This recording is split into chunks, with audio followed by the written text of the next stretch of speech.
are Anglo chiefs interested in this matter? There's a lot of unemployment in Anglo. There's a lot of flooding in Anglo. They have a lot of problems in the area, yet they are interested in this matter. Let's ask ourselves, why are they interested in this matter? It's so clear. You know it and I know it. Rawlings was an Ewe man. That probably is the reason the Anglo chiefs are very interested in knowing the identity of this person who has meted out this disparaging remark. In their own words, let us look at this thing clearly. Rawlings was an Ewe man and a Scottish man. We are expecting that the Scottish people would also come out and say that they are interested in knowing the identity of this lawmaker who uttered those disparaging remarks. Can I now tackle this issue? The person who called Zenator the daughter of a murderer, was he right or wrong? My brother, my sister, in the days of Rawlings, we suffered terror. Those of you who were not yet born in 1979, we saw horror in this country. People were abducted and killed summarily. We saw judges abducted and set ablaze. My brother, my sister, the mystery of which, my brother, my sister, is still pending in the clouds. Rawlings denied involvement, yet it happened in his regime. In the regime of Rawlings, we saw women in Kajetia market stripped naked and whipped in their vaginas. We saw people abducted and taken to the Gonda barracks and some other such barracks and shaved with blunt instruments and blades. We saw, my brother, my sister, people who were carried away and beaten, most of whom we were told were dead, and carried all the way to the morgue at 37. One of them finally survived. He went on to move into exile and later came back into this country to become a minister of energy. Do we all remember this person? It was all in the days of Rawlings. Can we run away from the heinous crimes of Rawlings in his regime from 1979? The several murders and bloodshed. And even at the time, Ghanaians were asking Rawlings to let more blood flow. How do you let blood flow when you don't murder people? Rawlings was a murderer. It's the truth. What are you running away from? So when people die, when murderers die, they all of a sudden become saints? Is that what you are saying? Because we live in a country where Atayi all of a sudden will become Saint Atayi because he's dead. Say no bad thing about the dead. That is your motto. Until we start to shame the dead, like they did in Belgium when Leopold II died and they threw his dead body right in the middle of the street for people to hoot at and spit at. My brother, my sister, crime and foolishness will never ever stop in this country. Rawlings was a murderer, my brother. When the elections came, listen attentively and listen, people were killed in the reign of Nana Akufo-Addo. What did we say? That Nana Akufo-Addo murdered some people during the elections. Mahama says when he comes into power, he would institute an investigation into it, and he started already. My brother, my sister, who do we say killed the people? They said Nana Akufo-Addo did because it was his regime. Rawlings was a soldier who went into a bloody coup d'etat. Bloody coup d'etat, shot and killed many in order to gain power. Should we give him a bouquet of flowers for the coup d'etat that saw the lives of many go down the drain? Was he a saint? Was Rawlings a prophet? Have we so soon forgotten our history? The bloodiest coup d'etat that ever happened in this nation was instituted by Rawlings. He killed many in order to become leader of this nation. Is that not a murderer? So I am wondering why there's so much noise, and the coward MP who also mentioned it and cannot own up and come out and say, hey, I said it and these are my reasons for saying that. That is the most cowardly, more cowardly than Baumia.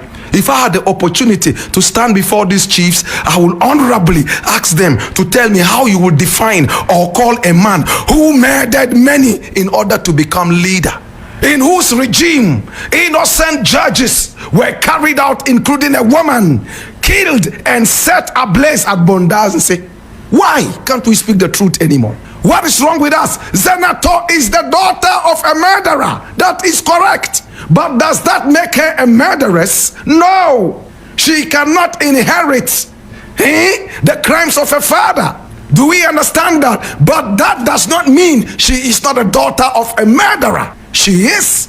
Let us call a spade a spade. Should we call Zenator the daughter of a pastor or the daughter of a reverend or the daughter of a saint? No, we saw the bloodiest violence in this country in the reign of Rawlings. Many people went down the drain. In my days as a little boy, anytime Rawlings' name was mentioned, we all ran under the bed. I was only 5 at the time Rawlings took over power in 1979. My brother, my sister, we have seen so much bloodshed in this country, all in the days of Rawlings. And today, if his children are being described as the children of a murderer, and we are crying, Anglo chiefs are all coming out, they want to know that these are disparaging remarks. What is disparaging about a murderer whose children are called the daughters and sons of murderers? Do you think that they would ever call the daughter or the sons of Kwame Nkrumah sons and a daughter of murderer? A murderer? Will they ever say that? No, because Nkrumah murdered nobody. In the days of Kwame Nkrumah, there was nothing like capital punishment ever endorsed by Kwame Nkrumah. They rather attempted to kill him several times. But even with that, he was still very tactful and level-headed. He never ordered the pulling of a trigger. In the days of Rawlings, the gun was the master. Soldiers were gods and demigods. When we saw soldiers on the streets, we ran. Some of you are so young, you do not understand what it was in 1979 and all the way after 79. We saw blood. I saw blood. I saw people shaved and beaten to pulp. You dared not say anything against Rawlings. Yes, thankfully, Rawlings also paved the way for democracy. But that does not erase the fact that he was a murderer. As leaders, when you have people with no common sense, who are supposed to be leaders, this is what you get. May I repeat it? When you have people with no common sense, you have people with no common sense of patriotism. As leaders, this is what you get. First and foremost, what did Frank Arnaud Dompré, dishonorable Frank Arnaud Dompré, say? In a tape that is in wild circulation, dishonorable Frank Arnaud Dompré said, and I quote, "Anywhere you see an NDC person and an NPP person fighting, join hands with the NPP person to beat up the NDC person." Is this common sense? Granted, there is violence. Some foot soldiers of the NDC are misbehaving, which has widely been condemned. But if a leader has common sense, he won't go up and say, retaliate. When they attack you, retaliate. You know what he will say? He will first and foremost condemn whatever violence it is and would ask for peace and unity. Rather than saying, when you go out there and see an NDC person and an NPP person fighting, join hands with the NPP person to beat up the NDC person. Are they not both Ghanaians? The laws that you make in parliament, dishonorable Frank Arnaud Dompré, are they for only NPP people or NDC people are included? Now the people who voted you into power, it is possible that a lot of them voted skirt and blouse.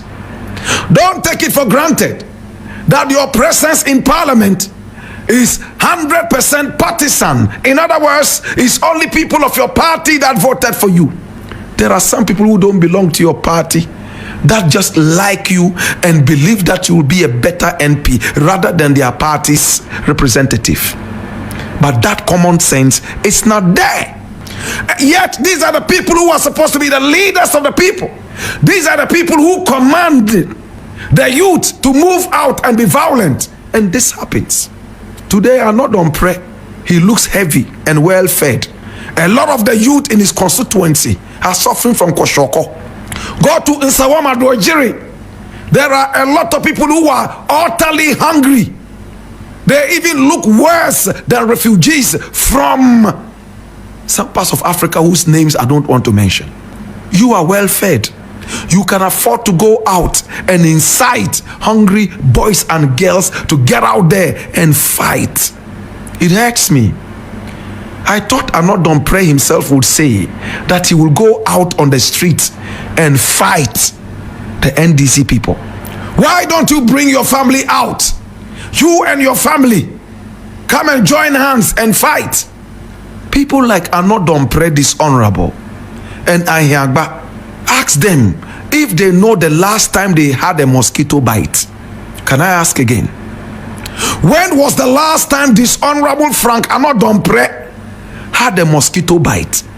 Yet the youth of Nsawama Dojiri, the music they hear every day is the music of the mosquito running around their ears all over the place. What point is Blakk Rasta trying to make?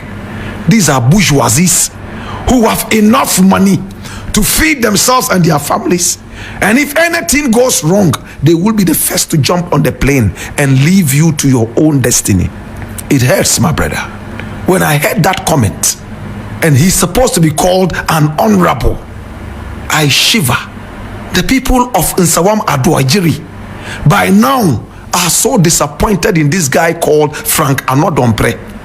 He was one of those who broke the tables in parliament, one of those who broke microphones in parliament.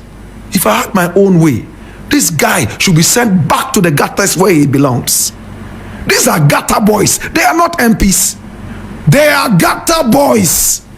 No wonder one MP came out and said he is a gutter boy from Ashaima. Do you remember that MP? He said in Ghana, later on he came and apologized that he had called himself a gutter boy. The real gutter boy is this honorable Frank Anodom Pre. If you can go to the parliament house and break the legs of tables, muntutu, munyiyi, and you are supposed to be called an honorable, you should be bowing down your head in shame.